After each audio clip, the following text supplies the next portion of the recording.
এইরকম একটি family card আপনাদের কাছে পৌঁছে দিতে চাই মা বোনদের কাছে। নির্বাচনের আগে ফ্যামিলি কার্ড দেওয়ার অঙ্গীকার করেছিল বিএনপি। সরকার গঠনের পর শুরু হয় অঙ্গীকার বাস্তবায়নের প্রক্রিয়া। অবশেষে আগামী 10 মার্চ ফ্যামিলি কার্ড বিতরণ শুরু হচ্ছে। কার্যক্রমের উদ্বোধন করবেন প্রধানমন্ত্রী তারেক রহমান। বিষয়টি নিয়ে এখন বিভিন্ন মহলে নানা আলাপ আলোচনা চলছে। এই কার্ডে কি সুবিধা থাকছে, কারাই বা এই সুবিধা পাবেন, চলুন সে সম্পর্কে জেনে নেওয়া যাক। সংশ্লিষ্ট সূত্রে জানা গেছে, পরিবারগুলোকে হতদরিদ্র, দরিদ্র, মধ্যবিত্ত ও উচ্চবিত্ত এই 4টি শ্রেণীতে ভাগ করা হয়েছে। তবে আপাতত হতদরিদ্র ও দরিদ্র পরিবারকে কার্ড দেওয়ার ক্ষেত্রে প্রাধান্য দেওয়া হবে। পর্যায়ক্রমে এই সুবিধার আওতা বাড়ানো হবে। প্রাথমিকভাবে দেশের 14টি উপজেলার একটি ইউনিয়নের একটি ওয়ার্ডে এই কার্ড দেওয়া হবে। এর আওতায় মাসে 2,500 টাকা করে সহায়তা দেওয়া হবে। প্রতিটি পরিবারে একটি কার্ড ইস্যু করা হবে।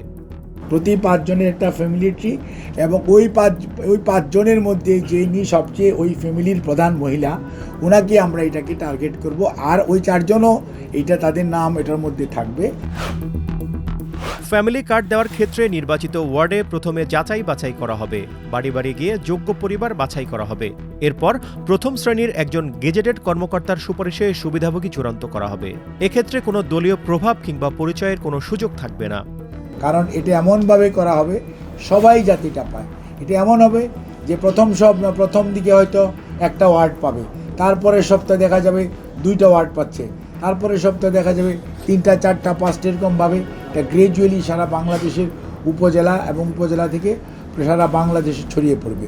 এবং আপনার এই প্রোগ্রামটা আমরা আগামী 4 বছরের মধ্যে ইনশাআল্লাহ এই প্রোগ্রামটা সারা বাংলাদেশে যে আমাদের যতগুলো পরিবার আছে প্রত্যেকটি পরিবারেরকে এই কার্ড দেওয়া হবে। তালিকা অনুযায়ী প্রতিটি পরিবারের একজন নারী এই কার্ডের টাকা পাবেন। এখানে কোনো মধ্যস্বত্বভোগী থাকবে না।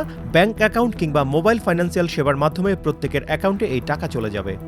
এই প্রোগ্রাম ফ্যামিলি কার্ডটা বিনা পয়সায় জনগণের কাছে, অর্থাৎ নির্ধারিত পরিবারের নির্ধারিত মায়ের কাছে সরাসরি বাংলাদেশ ব্যাংক থেকে তার যে মোবাইল নাম্বারে উনি যে ব্যাংক থেকে টাকা উত্তোলন করতে চায়, অথবা যে নাম্বারে উনি ওনার টাকাটা ক্যাশ করতে চায়, সেইভাবে উনি বিকাশে চায় অথবা অন্য কোনো মাধ্যমে টাকা চায়, সেই অনুযায়ী টাকা ওনার কাছে পৌঁছে যাবে।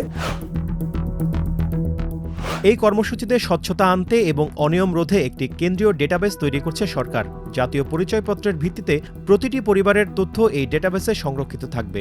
সুবিধাভোগী ঠিকমতো টাকা পাচ্ছেন কিনা সরকার নিয়মিত তা তদারকি করবে। 4 জন কর্মচারী ইনফরমেশন কালেক্ট করবে, এবং সেই 4 জন কর্মচারী ঠিকমতো কালেক্ট করছে কিনা সেটা সুপারভাইজ করবে একজন প্রথম শ্রেণীর কর্মকর্তা। আবার এই কালেক্টেড ইনফরমেশনটা একবার ইউনিয়ন লেভেলে আবার সুপারভাইজড হবে যে এই ইউনিয়নের যেগুলি কালেকশন করেছে ঠিকমতো করেছে কিনা। আবার এই ইউনিয়নেরগুলি যখন উপজেলার আইসিটি এবং স্ট্যাটিস্টিক্যাল অফিসার যখন ডাটাগুলিগুলো ইনপুট দিবে সোশ্যাল ওয়েলফেয়ার অফিসার সহ, তখন এগুলো আবার চেক করবে যে তারা ঠিকমতো এন্ট্রি করেছে কিনা। আবেদন প্রক্রিয়া এখনও পূর্ণাঙ্গভাবে শুরু হয়নি। তবে ফ্যামিলি কার্ডের আবেদনের জন্য আবেদনকারীর জাতীয় পরিচয়পত্র, পাসপোর্ট সাইজের ছবি, একটি সচল মোবাইল নম্বর সহ কাগজগুলো সংগ্রহে রাখতে বলা হয়েছে। সংশ্লিষ্ট ইউনিয়ন পরিষদ কার্যালয়, পৌরসভা বা সিটি কর্পোরেশনের কাউন্সিলর কার্যালয়, সরকারি ডেডিকেটেড অনলাইন পোর্টাল থেকে আবেদন ফরম সংগ্রহ করা যাবে। মেহেদী হাসান, প্রথম আলো।